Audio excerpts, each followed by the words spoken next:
बिस्मिल्लाहिर्रहमानिर्रहीम।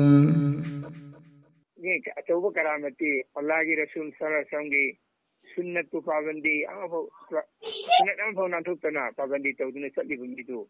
अदे हन चौब करामत लैते मागा दु वलीनी अदु मियो यदु वलीनी पाइबंग मदु वली नतेबा पाइबंग मदु वली नते वलीसु पाइबंग मी वली नतबा मिसु पाइबंग मेबा मागी मेहनत की मखादा अल्लाह ने पीबनेबा दु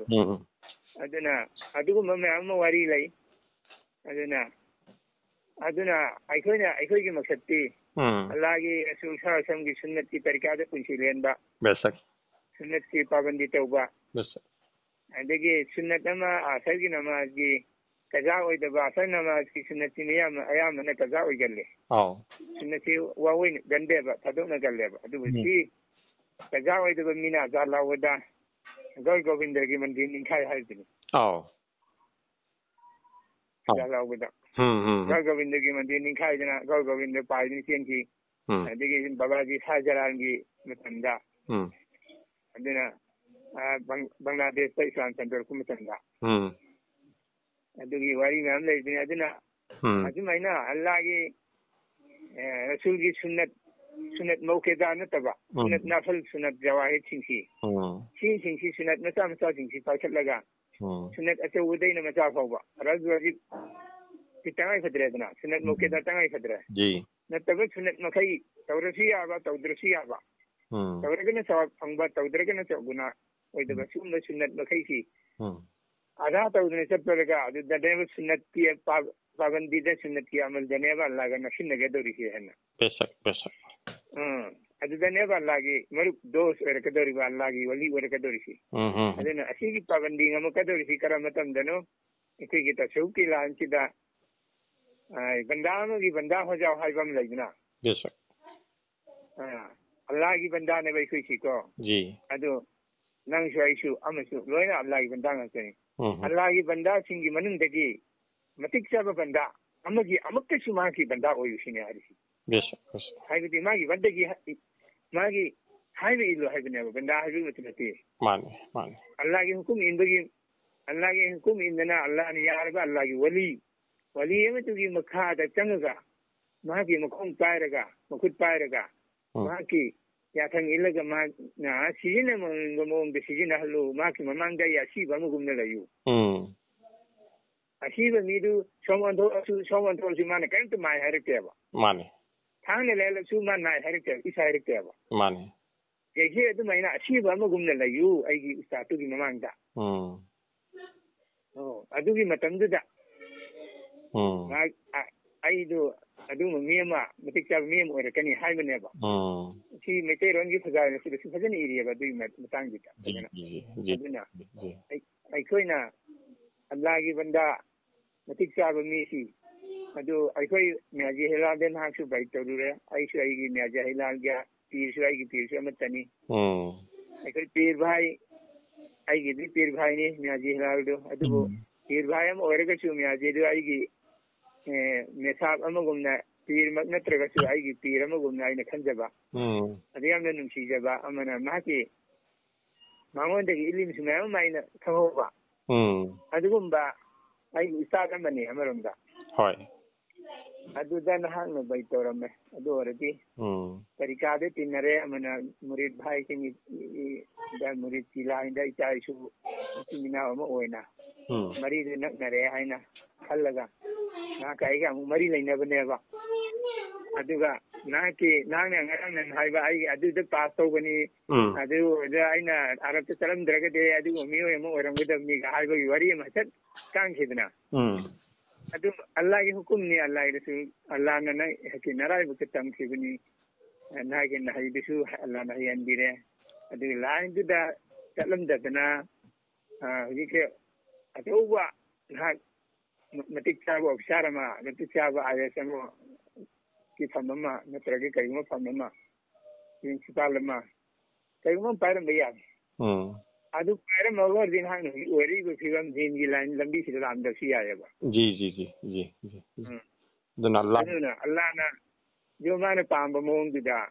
ꯑꯜꯂꯥꯅ ꯑꯩꯈꯣꯏꯕꯨ ꯑꯆꯨꯝꯕ ꯂꯝꯕꯤꯗ ꯂꯝꯖꯤꯡꯕꯤꯔꯛꯏꯅꯤ ꯑꯩꯈꯣꯏ ꯃꯁꯤꯗ ꯁꯨꯀ꯭ꯔꯤꯌꯥ ꯇꯧꯔꯒ ꯑꯜꯂꯥꯅ ꯌꯥꯕꯤꯅꯕ ꯍꯣꯠꯅꯒꯗꯕꯅꯤ ꯑꯗꯨꯅ ꯂꯥꯟꯁꯤ ꯇꯤꯟꯅꯕꯁꯤꯗ ꯅꯍꯥꯛꯅ ꯏꯂꯤꯝꯁꯨ ꯈꯔ ꯊꯤꯗꯅ ꯍꯨꯝꯗꯅ ꯅꯍꯥꯛꯅ ꯈꯔ ꯈꯪꯉꯦ ꯗꯨꯅꯤꯌꯥꯒꯤ ꯏꯂꯤꯝꯗꯁꯨ ꯋꯥꯡꯉꯦ ꯑꯥꯈꯤꯔꯠꯀꯤ ꯂꯝꯕꯤꯗꯁꯨ ꯅꯍꯥꯛ ꯈꯔ ꯊꯤꯗꯅ ꯍꯣꯠꯅꯗꯅ ꯂꯥꯏꯔꯤꯛ ꯂꯥꯏꯁꯨ ꯏꯗꯅ ꯈꯣꯠꯇꯅ ꯍꯣꯠꯅꯗꯅ ꯑꯩꯈꯣꯏ ꯗꯤꯟ ꯆꯥꯎꯈꯠꯅꯕ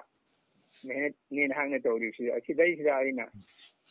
ꯅꯍꯥꯛꯀ ꯃꯔꯤ ꯑꯃ ꯂꯩꯅꯗꯅ ꯅꯍꯥꯛꯁꯨ ꯑꯩꯅ ꯏꯖꯥꯖꯠ ꯄꯤꯕꯒꯤ ꯃꯔꯝꯗꯤ ꯃꯤ ꯑꯃꯅ ꯏꯖꯥꯖꯠ ꯐꯪꯉꯕ ꯃꯤ ꯑꯃꯅ ꯃꯊꯪ ꯃꯧꯔꯨꯕꯤ ꯑꯃꯅꯗꯤ ꯍꯦꯛꯇ ꯅꯍꯥꯛꯄꯨ ꯑꯁꯤꯒꯤ ꯂꯥꯟꯁꯤꯗ ꯈꯣꯡꯗꯥꯗꯕ ꯑꯃꯅꯗꯤ ꯍꯌꯦꯡ ꯃꯧꯔꯨꯕꯤ ꯄ꯭ꯔꯃꯥꯟꯅꯤ ꯉꯔꯥꯡ ꯍꯥꯏꯔꯗꯤ ꯌꯦꯡꯉꯣ ꯃꯤ ꯑꯃꯅ ꯀꯩꯅꯣ ꯇꯧꯕꯗꯒꯤ ꯑꯥꯂꯤꯝ ꯑꯃꯅ ꯇꯨꯝꯕꯅ ꯍꯦꯟꯅ ꯁꯋꯥꯛ ꯆꯥꯎꯋꯦ ꯍꯥꯏꯗꯤ ꯀꯔꯝꯕ ꯑꯥꯂꯤꯝꯅꯣ ꯑꯗꯨ ꯃꯥꯅ ꯃꯁꯛꯇꯨ ꯈꯪꯗꯦꯕ ꯃꯥ ꯃꯁꯥ ꯑꯁꯤ ꯑꯗꯨꯒꯤ ꯃꯅꯨꯡꯗ ꯆꯜꯂꯤꯕ꯭ꯔꯥ ꯑꯩ ꯏꯁꯥꯁꯤ ꯍꯥꯏꯕꯗꯨ ꯑꯥꯂꯤꯝ ꯍꯥꯏꯔꯤꯁꯤ ꯀꯔꯝꯕ ꯃꯈꯜꯒꯤ ꯑꯥꯂꯤꯝꯅꯣ ꯂꯥꯏꯔꯤꯛꯅ ꯇꯥꯔꯤꯐ ꯇꯧꯔꯤꯕ ꯑꯥꯂꯤꯝꯁꯤꯅ ꯀꯔꯝꯕ ꯃꯈꯜꯒꯤ ꯑꯥꯂꯤꯝꯅꯣ ꯍꯥꯏꯕꯗꯨ ꯍꯥꯏꯗꯦꯕ ꯃꯈꯣꯏ ꯃꯧꯔꯨꯕꯤ ꯇꯝꯃꯕꯨ ꯑꯩꯈꯣꯏꯁꯤ ꯑꯥꯂꯤꯝꯅꯤ ꯃꯇꯤꯛ ꯆꯥꯔꯤꯕ ꯑꯥꯂꯤꯝꯅꯤ ꯍꯥꯏꯕꯗꯨ ꯃꯉꯣꯟꯗ ꯃꯣꯏ ꯂꯣꯏꯅꯃꯛꯅ ꯂꯧꯈ꯭ꯔꯦꯕ ꯑꯗꯨꯒ ꯑꯥꯂꯤꯝꯅꯤ ꯑꯗꯒꯤ ꯎꯃꯤ ꯋꯥꯂꯥ ꯑꯜꯂꯥ ꯋꯥꯂꯥꯁꯤꯡꯁꯤꯗꯤ ꯀꯩꯁꯨ ꯅꯠꯇꯦ ꯑꯥꯂꯤꯝ ꯑꯃꯅ ꯇꯨꯝꯕꯅ ꯑꯩꯈꯣꯏꯒꯨꯝꯕ ꯑꯥꯂꯤꯝ ꯑꯃꯅ ꯇꯨꯝꯕꯅ ꯍꯦꯜꯂꯤ ꯍꯥꯏꯕꯒꯤ ꯅꯣꯏꯅ ꯑꯍꯤꯡ ꯁꯣꯏꯕ ꯇꯧꯕꯗꯒꯤꯗꯤ ꯍꯥꯏꯕꯒꯤ ꯂꯣꯟꯗꯥꯒꯨꯝꯕ ꯑꯃ ꯃꯈꯣꯏꯅ ꯎꯃꯤꯁꯤꯡꯁꯤꯕꯨ ꯍꯟꯊꯅ ꯈꯟꯕꯒꯤ ꯋꯥꯈꯜ ꯑꯃꯁꯨ ꯆꯦꯜꯂꯦꯕ ꯑꯗꯨꯅꯦꯕ ꯃꯣꯏꯅ ꯉꯥꯡꯊꯣꯔꯛꯏꯕ ꯑꯗꯨ ꯑꯗꯒꯤ ꯅꯊꯟꯇꯅ ꯇꯧꯕ ꯌꯥꯔꯣꯏ ꯑꯥꯂꯤꯝ ꯑꯃꯒ ꯌꯥꯎꯔꯤ ꯆꯠꯂꯗꯤ ꯑꯗꯨ ꯃꯤꯗꯨ ꯆꯨꯝꯊꯣꯛꯄ ꯉꯝꯒꯅꯤ ꯅꯪꯒꯨꯝꯕꯅ ꯅꯊꯟꯇ ꯆꯠꯄ ꯉꯝꯃꯣꯏ ꯀꯥꯏꯅ ꯍꯥꯏꯕ ꯂꯣꯟꯗꯥꯗꯨ ꯌꯦꯡꯉꯣ ꯀꯌꯥꯝ ꯃꯗꯨ ꯈꯨꯝꯅꯔꯒꯗꯤ ꯑꯥꯂꯤꯝꯒꯤ ꯆꯤꯟꯗꯥꯅꯕꯗꯨ ꯑꯃꯨꯛ ꯑꯣꯏ ꯑꯗꯨ ꯐꯠꯇꯦ ꯃꯍꯥꯛ ꯐꯔꯁꯨ ꯐꯠꯇ꯭ꯔꯁꯨ ꯑꯥꯂꯤꯝ ꯑꯃꯅꯦꯅ ꯂꯩꯔꯤꯕꯅꯤꯅ ꯑꯩꯈꯣꯏꯅ ꯃꯤꯌꯥꯝ ꯃꯔꯛꯇꯨꯗ ꯆꯤꯟꯗꯥꯅꯅꯤꯡꯗꯗꯅ ꯉꯥꯡꯅꯅꯤꯡꯗꯗꯅ ꯇꯧꯕꯅꯦꯕ ꯑꯩꯒꯤ ꯖꯔꯤꯌꯥꯗꯒꯤ ꯑꯜꯂꯥ ꯊꯧꯖꯥꯟꯗꯒꯤ ꯃꯤ ꯃꯁꯤꯡ ꯀꯛꯅ ꯍꯥꯏꯕ ꯌꯥꯏ ꯃꯤ 24 ꯑꯃ ꯁꯣꯝꯗ 24 ꯃꯤ 50-60ꯗꯤ ꯃꯣꯏꯗꯒꯤ ꯑꯩꯅ ꯃꯤꯌꯥꯖꯤ ꯁꯨꯐꯤꯛꯇ ꯕꯩ ꯇꯧꯍꯜꯂꯦ ꯑꯩꯒꯤ ꯄꯤꯔꯁꯥꯞꯇ ꯃꯤ 24-30 ꯑꯃ ꯅꯁꯥꯞꯇ ꯕꯩ ꯇꯧꯍꯜꯂꯦ ꯃꯣꯏꯒꯤ ꯍꯥꯏꯔꯤꯕ ꯕꯦꯖꯅꯃꯥꯖꯤ ꯀꯥꯡꯕꯨꯗꯨ alhamdulillah ꯑꯗꯨꯃꯥꯏꯅ ꯆꯨꯝꯊꯣꯛꯍꯜꯂꯦ ꯑꯗꯨ ꯑꯩ ꯏꯁꯥꯃꯛꯇꯁꯨ ꯃꯤ 9-10 ꯃꯊꯛꯇ ꯃꯈꯣꯏꯗꯨ ꯑꯩꯉꯣꯟꯗꯁꯨ ꯕꯩ ꯇꯧꯔꯒ ꯃꯣꯏꯗꯒꯤꯅꯦꯕ ꯑꯩꯅ ꯑꯀꯨꯞꯄ ꯃꯔꯣꯜ ꯈꯪꯉꯨꯔꯤꯕ ꯃꯈꯣꯏꯒꯤ ꯃꯔꯝꯗ ꯑꯩꯅ ꯃꯈꯣꯏꯗꯨꯒꯤ ꯃꯔꯝꯗ ꯈꯪꯕꯁꯤ ꯂꯩꯔꯝꯒꯅꯤ ꯀꯅꯥꯒꯨꯝꯕ ꯕꯟꯗ ꯑꯩꯅ ꯍꯦꯜꯂꯦ ꯍꯥꯏꯕꯗꯤ ꯌꯥꯗꯦ ꯑꯗꯨꯕꯨ 100% ꯑꯩ ꯃꯈꯣꯏꯒꯤ ꯃꯔꯝꯗ ꯈꯪꯉꯦꯕ ꯃꯔꯝꯗꯤ ꯑꯩ ꯀꯨꯏꯅ ꯃꯈꯣꯏꯒꯤ ꯋꯥꯔꯤꯁꯤ ꯇꯥꯔꯕꯒꯤ ꯃꯇꯨꯡꯗ ꯍꯛꯊꯦꯡꯅꯅ ꯑꯩꯅ ꯊꯦꯡꯅꯔꯨꯕꯁꯤ ꯃꯣꯏ ꯃꯤ 4,000 ꯇꯤꯟꯕ ꯃꯐꯝ ꯑꯃꯗ ꯃꯣꯏ ꯅꯃꯥꯖ ꯁꯣꯟꯗꯕꯁꯤ ꯑꯩꯅ ꯎꯔꯛꯑꯕꯅꯦꯕ ꯃꯤ 4,000ꯗꯨꯒꯤ ꯃꯅꯨꯡꯗ ꯃꯤ 19-20 ꯍꯦꯟꯅ ꯅꯃꯥꯖ ꯁꯣꯟꯗꯦꯕ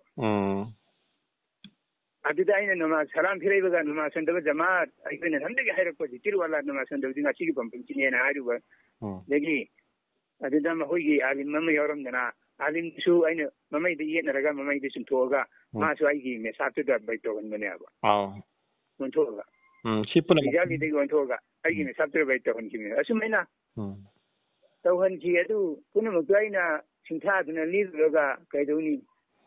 ꯃꯗꯨꯗ ꯃꯈꯣꯏꯗꯨꯒ ꯆꯤꯟꯗꯥꯅꯗꯨꯅ ꯀꯥꯟꯅꯗꯦ ꯑꯩꯅ ꯇꯧꯕꯗꯨꯁꯨ ꯑꯜꯂꯥꯅ ꯈꯪꯉꯤ ꯑꯐꯕꯁꯨ ꯐꯠꯇꯕꯁꯨ